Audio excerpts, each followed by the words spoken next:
Alhamdulillah wassalatu wassalamu ala Rasulillah Sayyidina wa maulana Muhammad ibni Abdillah wa ala alihi wa sahbihi wa man tabi'ahu wa mawala. Asyhadu an la ilaha illallah wahdahu la syarika lah wa asyhadu anna sayyidana Muhammadan abduhu wa rasuluhu la nabiyya ba'dah. Allahumma salli ala sayyidina Muhammadin nabiyil ummi wa ala alihi wa sahbihi wa barik wa sallim. Qala Allah ta'ala fil Qur'anil azim wa huwa asdaqul qailin. A'udzu billahi minasy syaithanir rajim. Ya ayyuhalladzina amanu taqullaha haqqa tuqatih wa la tamutunna illa wa antum muslimun. Wa qala ta'ala fi ayatin ukhra, ya ayyuhalladzina amanu taqullaha wa qulu qawlan sadida yuslih lakum a'malakum wa yaghfir lakum dhunubakum wa man yuti'illaha wa rasulahu faqad faza fawzan 'azima. Ibadallah, usikum wa nafsi bitaqwallah wa ta'atihi faqad fazal muttaqun. Hadirin jamaah Jumat yang dimuliakan Allah Subhanahu wa taala. Di antara tujuan khutbah Jumat adalah menjelaskan masalah agama Islam. Laki-laki yang baligh berakal, tidak sakit, tidak musafir, wajib mendengarkan khutbah. Wal khutbatani fiha maqama rak'ataini min az-zuhri. Dua khutbah dalam salat Jumat itu menggantikan 2 rakaat zuhur.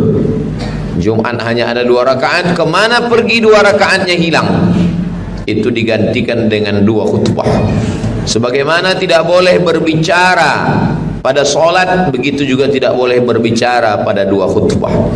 Khatib berbicara karena menyampaikan pesan amar ma'ruf nahi munkar wa tawassaw bil haqq wa tawassaw bis sabr. Singkat, padat. Di antara penjelasan agama, penjelasan tentang Allah, tauhid, wujud, qidam, baqa, mukhalafatul lil hawadits, qiyamu bi nafsihi, wahdaniyah, qudrat, iradah, ilmun hayat, sama' basar, kalam. Tapi juga ada penjelasan tentang Nabi Muhammad sallallahu alaihi wasallam, siddiq, amanah, tabligh, fatanah. Nabi Ibrahim alaihissalam tidak punya kekuasaan, tidak punya kerajaan, tidak punya wilayah teritorial, tidak punya pasukan bala tentara. Dia hanya seorang nabi, rasul, utusan Allah, menyampaikan pesan-pesan risalah kenabian. Setelah itu dia meninggal dunia. Nabi Musa alaihissalam meninggalkan istana kekuasaan Fir'aun, membawa 600.000 orang dari Mesir menuju Palestina. Tapi beliau tidak sampai ke Palestina karena di gurun Sinai, dataran pasir, beliau meninggal dunia di sana. Artinya beliau tidak pernah berkuasa, tidak pernah jadi pemimpin suatu negara kerajaan. Perjalanan Bani Israel dari Mesir itu dilanjutkan oleh murid beliau bernama Yusha bin Nun. Bagaimana dengan Nabi Isa alaihissalam? Nabi Isa tidak punya kekuasaan. Ketika berkoalisi antara Yahudi dengan orang-orang Romawi, karena Romawi menganggap keberadaan Nabi Isa ini ancaman terhadap kekuasaan, Yahudi pun menganggap Nabi Isa ini ancaman. Akhirnya berkoalisi Yahudi dengan Romawi untuk membunuh Nabi Isa. Untuk mengetahui di mana persembunyiannya, mereka sogok salah satu murid Nabi Isa bernama Yudas Iskariot. Maka ketika mereka ingin menangkapnya, diceritakan Allah dalam Al-Quran, wa ma qataluhu, mereka tidak berhasil menangkap Nabi Isa. Wa ma salabuhu, mereka tidak berhasil menyalib Nabi Isa.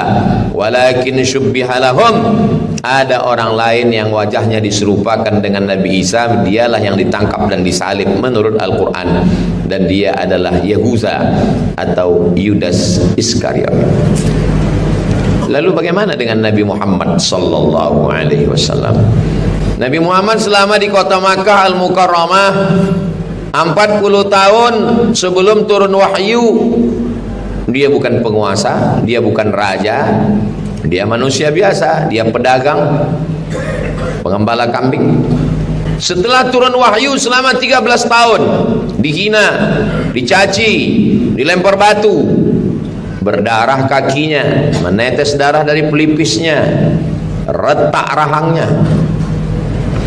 Dia tidak punya kekuasaan. 13 tahun lamanya. Perjalanannya ke Taif, lebih kurang 100 km dari Makkah, tidak disambut dengan tala'al badru alaina.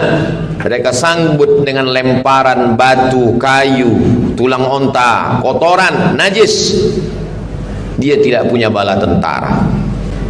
Tapi begitu dia pindah ke kota Al-Madinah Al-Munawwarah, 10 tahun selama di Madinah, dia punya pasukan bala tentara 303, ada yang mengatakan lebih, 300-an orang yang ikut dalam perang Badar, 150 km dari kota Al-Madinah Al-Munawwarah.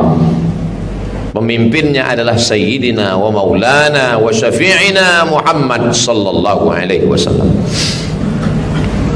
Itu terjadi pada 2 tahun setelah pindah ke kota Al-Madinah Al-Munawwarah.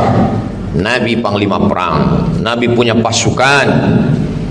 Pada tahun ke-8, 10.000 pasukan dari kota Makkah, lengkap dengan baju besinya, tamengnya, tombaknya, tongkatnya, panahnya, pedangnya. Ada yang berkuda, ada yang naik unta, ada yang jalan kaki. Mereka memasuki kota Makkah Al-Mukarramah. Nabi Muhammad SAW sebagai panglima tertingginya, panglima yang mengatur pasukannya adalah Sa'ad bin Ubadah. Nabi sebagai pemimpin, dia punya wilayah teritorial. Setelah Makkah ditundukkan pada tahun ke-8, wilayah kekuasaannya adalah Makkah dan Madinah. Siapa penduduknya? Penduduknya adalah orang Makkah, Muhajirin, ada orang Madinah, Ansar, ada orang yang tidak Islam, Yahudi Bani Nadir, Yahudi Bani Quraizah, Yahudi Qainuqa, Yahudi Khaybar. Dia punya wilayah kekuasaan, dia punya rakyat, dia punya masyarakat, dia punya tentara, dia punya pengawal. Makanya ada satu tiang di Masjid Nabawi, tepatnya di Taman Raudhah, nama tiang itu Ustuanatul Haris. Haris artinya penjaga, pengawal, karena Nabi dikawal dan dijaga oleh Sayyidina Ali karramallahu wajhah. Nabi SAW punya staf, mengambilkan air wuduknya, menyiapkan terompahnya. Dia adalah Sayyidina Anas bin Malik radhiyallahu anhu. Nabi adalah seorang pemimpin. Lalu apa kitab undang-undang yang dipakai? Kitab yang dipakai adalah Al-Quran. Penjelasannya adalah ucapan dan perbuatan Nabi. Itulah dia sunnah Nabi Muhammad sallallahu alaihi wasallam. Maka cukuplah rukun negara pada pemerintahan Nabi di kota Al-Madinah Al-Munawwarah. Apa rukun negara? Ada 5. Yang pertama, pemimpin Nabi Muhammad sallallahu alaihi wasallam. Yang kedua, wilayah kota Makkah dan kota Madinah. Yang ketiga, rakyat. Ada Muhajirin, ada Ansor, ada Aus, ada Khazraj, ada Arab, ada non-Arab, ada Yahudi, Bani Nadir, Bani Quraizah, Bani Qainuqa, Yahudi Khaybar. Yang keempat, ada hukum Al-Quran dan Sunnah. Ada hubungan bilateral dengan negara lain. Ketika Indonesia diakui sebagai sebuah negara, maka Mesir mengakui kemerdekaannya. Mufti Palestina Syekh Amin Al-Husaini mengakui kemerdekaan Indonesia. Bagaimana dengan pemerintahan Nabi? Nabi berkirim surat ke Raja Mesir, namanya Jirjis, panggilannya Muqawqis, agamanya Kristen Ortodok Koptik, dan hubungan bilateral itu terjalin dengan baik. Bertetangga, negara tetangga mengirimkan hadiah. 1 ekor kendaraan lebih besar dari keledai, lebih kecil dari kuda, namanya Bighal. Dikirimkan kain putih, disimpan Nabi. Dikirimkan madu asal banha, diminum Nabi. Diberikan 2 orang perempuan, 1 namanya Sirin. Diberikan Nabi kepada penyairnya yang belum menikah, namanya Hassan bin Thabit. Lalu Sirin ini punya kakak perempuan namanya Maria Al-Qibtiyah. Dari Maria ini lahir seorang anak Nabi bernama Ibrahim, meninggal umur 18 bulan. Makamnya di Baqi di samping Masjid Nabawi. Nabi berkirim surat kepada Raja Persia, Kisra. Raja Persia menyobek-nyobek surat Nabi. Pembawa surat itu mengadu, ya Rasulullah, suratmu dikoyak-koyak oleh Kisra. Apa kata Nabi? Sebagaimana dia mengoyak suratku, begitulah nanti kerajaannya akan tercabik-cabik, terkoyak-koyak. Dan negeri Persia tunduk di wilayah kekuasaan Nabi Muhammad sallallahu alaihi wasallam. Nabi berkirim surat juga kepada Raja Romawi namanya Hirqal. Pusat kerajaannya ketika itu adalah Damaskus. Apa isi surat itu? Salamun ala man ittaba'al huda. Keselamatan bagi orang yang ikut hidayah. Aslim taslam. Wahai Hirqal, Raja Romawi, masuk Islamlah engkau, kau akan selamat. Wa illa fa'alaika dzambul arisiyin. Kalau kau tidak masuk Islam, semua dosa orang Eropa kau yang akan menanggung dosanya. Ketika itu bergetar jantung Hirqal ketika membaca surat Nabi SAW. Dia undang Perdana Menterinya, para menterinya. Nampaknya mereka tidak setuju kalau Hirqal masuk Islam. Tapi dalam hati dia mengakui kenabian Nabi Muhammad sallallahu alaihi wasallam. Surat Nabi itu dia kasih minyak wangi. Dia masukkan ke dalam kotak kayu. Dia cium. Pembawa surat itu mengadu kepada Nabi Muhammad sallallahu alaihi wasallam. Tidak mungkin surat itu dia cium, dia beri minyak wangi, dia masukkan ke kotak kayu kalau dia tidak memuliakan Nabi Muhammad sallallahu alaihi wasallam. Hirqal Raja Romawi mendengar ada orang Makkah yang berniaga ke Damaskus. Namanya Abu Sufyan. Maka Abu Sufyan diundang ke istana Hirqal. Hirqal ingin tahu, wahai Abu Sufyan, apa betul di kampungmu ada seorang nabi bernama Muhammad sallallahu alaihi wasallam? Kata Abu Sufyan, betul. Apa yang diajarkan? Diajarkan menyembah Allah, jangan berjudi, jangan berzina, jangan syirik. Apa kata Hirqal? Lau sadaqta ma qulta la yamtaliku mawdi'a qadamayya hadha. Kalau betul cakapmu wahai Abu Sufyan, maka Muhammad itu akan menguasai tempat berdiriku ini. Kaki tempat tegakku ini akan dikuasai Muhammad sallallahu alaihi wasallam. Betul apa yang dikatakan Hirqal. Tempat kaki dia berdiri itu diakui, dikuasai oleh umat Islam. Tempat itu sekarang menjadi ibu kota Suriah, bahkan menjadi ibu kota wilayah kekuasaan Bani Umayyah setelah habisnya masa Sayyidina Abu Bakar, Umar, Uthman, Ali. Maka Bani Umayyah beribu kota di Damaskus. Lantas apa beda Nabi Muhammad dengan yang lain? Nabi Muhammad sallallahu alaihi wasallam punya kekuasaan. Islam tidak akan dihormati, dimulai kalau tidak ada kekuasaan. Kenapa Islam dihormati, dimuliakan di Aceh? Kenapa kalau sudah disebut kata Aceh maka pasti Islam? Karena di batu nisannya tertulis 1297. Maknanya 800 tahun yang lalu raja pertama bernama Mirasilu masuk Islam. Namanya berubah menjadi Malikul Saleh. Dari bahasa Arab Al-Malik As-Saleh. Al-Malik raja, As-Saleh yang saleh, saleh akhlaknya, saleh akidahnya, saleh ibadahnya. Dengan kekuasaan dakwah terasa menjadi lebih mudah. Bagaimana zakat dibayarkan? Dengan kekuasaan. Khudh min amwalihim. Wahai orang yang punya kekuasaan, ambil zakat. Dalam konteks sekarang, wahai gubernur, wahai bupati, wahai wali kota, tidak bisa selesai dengan kantor Basnas, tidak selesai dengan ceramah dan khutbah tausiah, tidak selesai dengan anjuran, mesti dengan perda, peraturan daerah, ASN, BUMD, BUMN, perusahaan wajib membayarkan zakat 2,5% dengan kekuasaan. Sholat berjamaah Sholat berjamaah tidak selesai dengan azan berkumandang.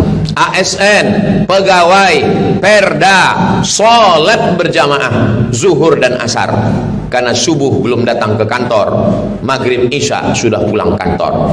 Terjaga, terpelihara. Begitulah segenggam kekuasaan dipakai menolong agama Allah Subhanahu wa ta'ala. Orang Melayu membaca kitab fiqih Sabilal Muhtadin. Siapa yang menulis Sabilal Muhtadin? Sabilal Muhtadin ditulis oleh Syekh Muhammad Arsyad Al-Banjari. Dia adalah ulama yang dikirim oleh Sultan Kerajaan Banjar, dikirim ke tanah suci Makkah Al-Mukarramah belajar agama Islam. Mudah dengan APBD mengirim anak bangsa yang rajin, yang cerdas, belajar di Tarim Hadramaut Darul Mustafa, belajar di Al-Ahqaf University, belajar di Al-Azhar dengan segenggam kekuasaan.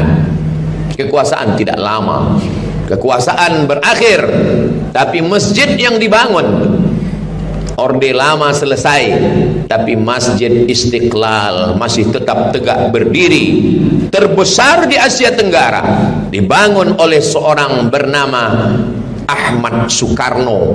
Begitu tulisannya di salah satu jalan di kota Casablanca di Maroko, di Rabat. Kenapa mereka menuliskan namanya? Karena dialah ketua Persatuan Negara-Negara Asia Afrika. Terkesan Raja Maroko dengan kehebatannya, maka ditulislah jalan Ahmad Sukarno di Rabat, Maroko. Nama hilang, kekuasaan, tapi masjidnya masih tetap tegak berdiri. Jatuh kekuasaan Orde Baru, apa yang tersisa? Yang tersisa adalah Masjid Muslim Pancasila. Setiap kabupaten kota tegak dengan khas bangunannya, seperti masjid-masjid yang ada di Demak yang didirikan oleh Wali Songo. Begitulah kekuasaan. Hari berganti, musim berubah. Setiap zaman ada orangnya, setiap orang ada zamannya, setiap tokoh ada masanya, setiap masa ada tokohnya.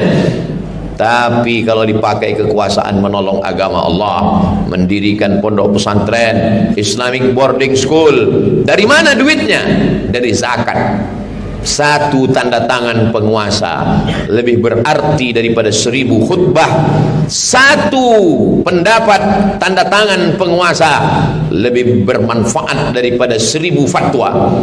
Berapa yang memfatwakan bahwa berzina haram, tapi lokalisasi tetap terbuka, karena tidak selesai dengan ceramah, tapi dengan satu tanda tangan lokalisasi tutup, tempatnya dijadikan Islamic Center, jadi wujud. Begitulah kalau kekuasaan dipegang oleh orang yang baik, orang yang soleh, peduli kepada agama Allah.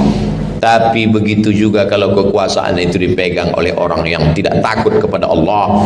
Izin-izin perbuatan haram merajalela, perbuatan haram yang dimungkari, yang diingkari tetap terbuka. La ta'murunna bil ma'ruf, ajak orang berbuat baik, wala tanhauna 'anil munkar, larang orang buat mungkar. Khutbah di masjid tidak membahas masalah orang yang minum khamar, berjual minuman keras, judi online, narkoba. Siapa yang dapat menyentuh mereka yang di luar masjid, yang tidak pernah ke masjid? Orang yang sudah di masjid, orang baik-baik, orang-orang taubat, orang-orang soleh. Bagaimana dengan orang yang berada di tempat maksiat dan dosa? Itu hanya bisa disentuh dengan tanda tangan kekuasaan.